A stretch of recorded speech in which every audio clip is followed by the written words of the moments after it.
Thank you very much. Well, welcome everybody. As David said, thanks for coming out today on this this dreary day. But hopefully this rain will wash out all the muck in the air. So it's good.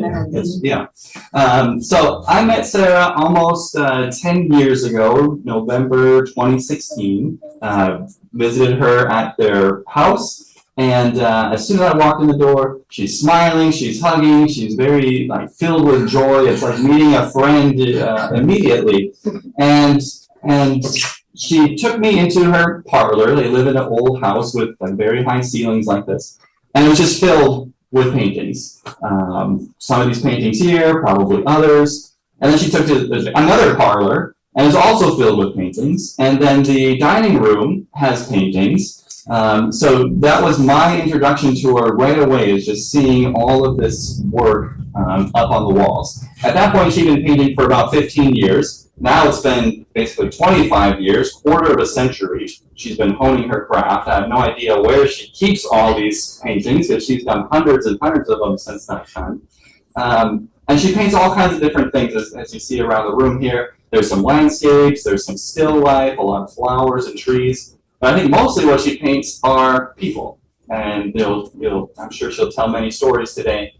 People she knows, people from her family, people back in China, people who've passed away, like her parents, people that she never met before. She paints martyrs in the modern-day Chinese church.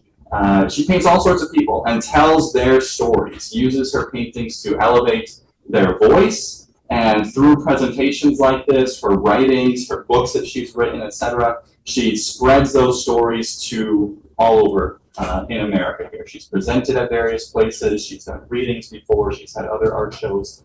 And so she really takes these paintings, use them as a vehicle to tell people's stories. Even though a lot of the paintings are Chinese people or people from another part of the world, so many Americans find something to connect in them. David has countless stories from his counseling ministry of people who look at the paintings and see something of themselves in it. So she paints these universal experiences about life, death, hope, etc. A lot of her paintings have a kind of a bitter backstory to them, because she's painting people who have been hurt, people who've been traumatized, people who perhaps have been persecuted in the Chinese church, etc.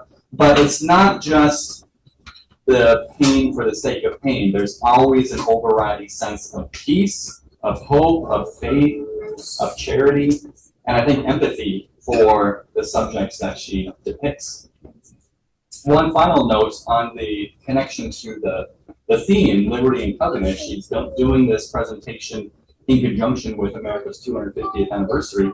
America, as we know, is a country built by many immigrants who come here from all over the place, built for hundreds of years, but still continuing to be built in the present by immigrants like Sarah, who have come here and used her gifts to tell her stories. The way that she paints probably wouldn't have been possible back in China.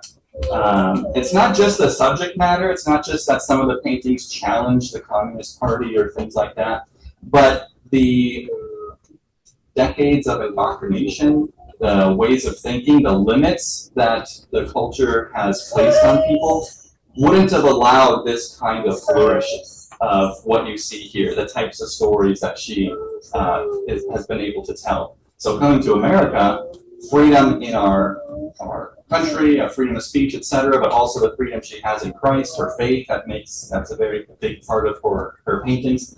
That's what has allowed this kind of wellspring of stories, emotions, passions to come out. And you see that what is inside of her has transfixed onto all of these paintings here, and just continues to come out. I mean, she's like a boundless fount of inspiration, of passion, of imagination. She seemingly has no end to her ideas. As David said, she paints these things very fast. My wife will tell a story later of a painting she did just so quickly. She just has this great gift of being able to capture moments in time in a very visceral, connective way, that when you look at things, you can see the brushstrokes, you can see the energy that she puts into her paintings. It's just very, very clear.